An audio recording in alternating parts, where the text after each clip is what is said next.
আগে জানিলে জাল দিয়া আছে কি আরে রাতা ওরে তোরে জাল দিয়া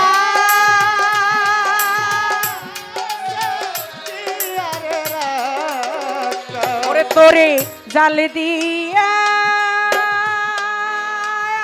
আছে কি আরে রাখতাম বান্ধব তোরে না দেখিলে পরাণ রে আমার বাঁচে না রে তোরে না দেখিলে পরাণ গো আমার বাঁচে না রে তুমি দেও দেখা দরদি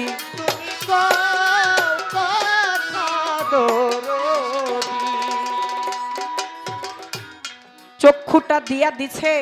প্রাণ পাখি শূন্যে উড়ে যায়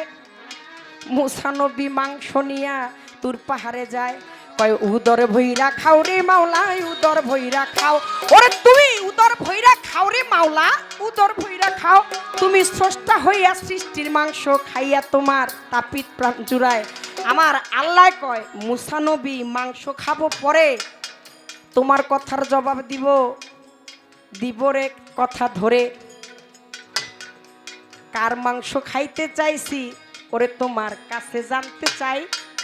মুসা নবী কয় মানুষের মাংস খাইতে চাইছো আল্লাহ আইনা দিছি দেখো রে তাকাই আল্লাহ কয় হ মাংস তো মানুষেরই খাইতে চাইছি তোমারে যদিও আমি নবী কুলে পাঠাইছি তুমি কি মানুষ না প্রতিদিন 101টা জবাব সওয়াল করো একটা কথার জবাব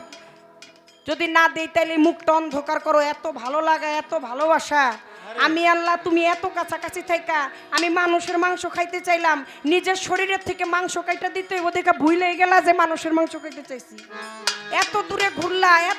এত দাঁড়ে দাঁড়ে গেলা মাংসটা তো মানুষেরই খাইতে চাইছিলাম যদিও তুমি নবী কুলে আসছো তুমি কি মানুষ না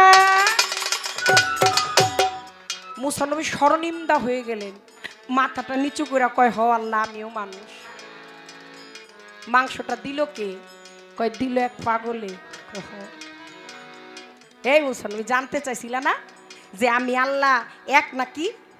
আমার পরে কোনো খোদা আছে কিনা আগে আছে কিনা পিছে আছে কিনা রমণীর ভাগ্যে সন্তান কোত্থেকে আসলো না মুসা নবী আমি এক এবং অদ্বিতীয় আমি লাশারিকা আমার কোনো শরীক বা কোনো সমপক্ষ নাই তুমি যখন জিজ্ঞাসা করেছিলে তখন ওই রমণীর ভাণ্ডে কোনো সন্তান ছিল না এ মুসা নবী একবার শুধু শুনছে আমি মানুষের মাংস খাইতে চাইছি হাতের মাংস পায়ের মাংস গালের পেটের পিঠের ফ্যাফসা দিল কলিজা দিল্লি সবকিছু দিয়া দিছে চক্ষুটা পর্যন্ত উঠায়া দিয়া দিছে মুসা নবী যে আমার জন্য এত বড় ত্যাগ করতে পারে তার শরীরের সর্বাঙ্গ প্রত্যঙ্গের মাংস কাইটা দিয়ে দিতে পারে সে 3টা সন্তান কেন 3 লক্ষ সন্তান চাইলে আমি আল্লাহ দিতে বাধ্য আমার পাগল আমার বেলায়েতি জামানার পাগল আমার অংশীদার ডাইরেক্ট কানেকশন ডাইরেক্ট জ্যাক এখানে কোনো ভায়া বা কোনো ইয়ের দরকার হয় না একেবারে ডাইরেক্ট হাওয়ালসার সাথে আর তার সাথে যোগাযোগ তোমার বন্ধুর বাড়ি আর তোমার বাড়ি হাওয়ালসার বাড়ি আর ভক্তের বাড়ি বিনা তারে তার লাগাবি তার কলবে উঠলে ধনি তোর কলবে খবর আল্লাহু আকবার ডাইরেক্ট যোগাযোগ তুমি যখন জিগাইছো তখন সন্তান আসিল না নিয়মতান্ত্রিক কথা যা আমি না করছি কিন্তু আমার পাগলায় যখন কইছে আমার পাগলা খুশি হয়ে গেছে আমার বেলায়েতি জামানার পাগল সে কইছে আল্লাহ একটা সন্তান দিয়ে দিছি আর একটা রুটি খায়া আবার খুশি হয়ে গেছে আর একটা সন্তান চাইছে দিয়ে দিছি আবার আর একটা চাইছে এটাও দিয়ে দিছি আমরা যদি চাইতেই থাকতো আর আমি খোদা দিতেই থাকতাম তুমি জানো না আমার পাগল মুখ দিয়া চাই নাই ওইটা আমারই মুখ ছিল আল্লাহ কি কয় হাওয়ালসা বাবা যা কয় আল্লাহ তাই কয় আমার হাওয়ালসা বাবা যেই দিকে চায়া থাকে আমার আল্লাহ সেদিকেই চায়া থাকে আমার আল্লাহ কয় আমার পাগল মুখ দিয়ে যা কয় আমার পাগলের হাত আমার হাত পাগলের মুখ আমার মুখ পাগলের পা আমার পাগল মুখ দিয়ে যা কয় আমি আল্লাহ তাই কই শেরে খোদা হযরত আলী খোদাই শক্তি দিয়া সেই দিন জিনকে ধরছিল জবাব গেলাম দিয়া এই পর্যন্ত তাহার কথা করলাম পরিষ্কার এই পর্যন্ত তাহার কথা করলাম পরিষ্কার প্রশ্ন করব, লতিফ সরকার লুলুসান টাটকা শাহ করবে খোলাসা, শুনবেন যে ব্যাপার। রাখ। রহমতুল্লাহ আলাইহির 50তম উরুস মুবারক উপলক্ষে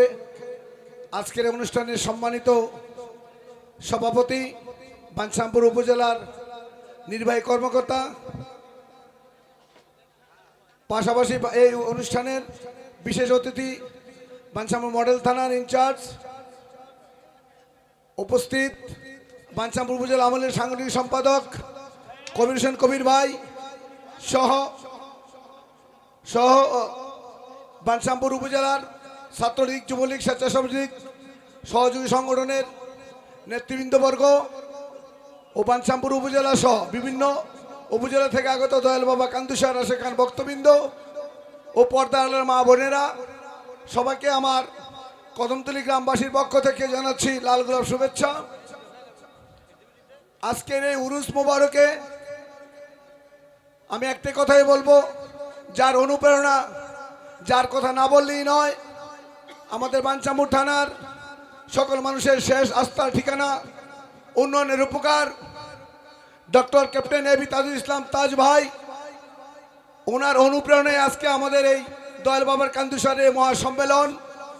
বিশেষ করে উনি সবসময় আমাদের সম্মেলনের ব্যাপারে অনেক ধরনের চিন্তা ভাবনা করে থাকেন, কীভাবে আমরা এই সম্মেলনটা সফল করতে পারি। আর দয়াল বাবা কান্দুশাহের দরবার প্রতি ওনার একটা ব্যক্তিগত দুর্বলতা আছে, যেটা আমি ভালো করেই জানি। তবে একটা কথাই বলবো, আপনারা যারা দূর দূরান্ত থেকে এসেছেন, হয়তো অনেকের আমি বসার জায়গা সেভাবে দিতে পারিনি বলে আন্তরিকভাবে দরবার কমিটির পক্ষ থেকে দুঃখ প্রকাশ করছি। আপনারা সবাই ক্ষমা সুন্দর দৃষ্টিতে দেখবেন। আপনাদের কোনো অভিযোগ থাকলে আমাদের কমিটির কাছে আপনারা যে কোনো সময় করতে পারেন। পাশাপাশি আপনাদের নিরাপত্তা দেওয়ার জন্য আমার জানা মতে যথেষ্ট পরিমাণ নিরাপত্তা কর্মী এখানে রয়েছে। আপনারা সবাই ভালো থাকেন, সুস্থ থাকেন। আর বিশেষ করে আমাদের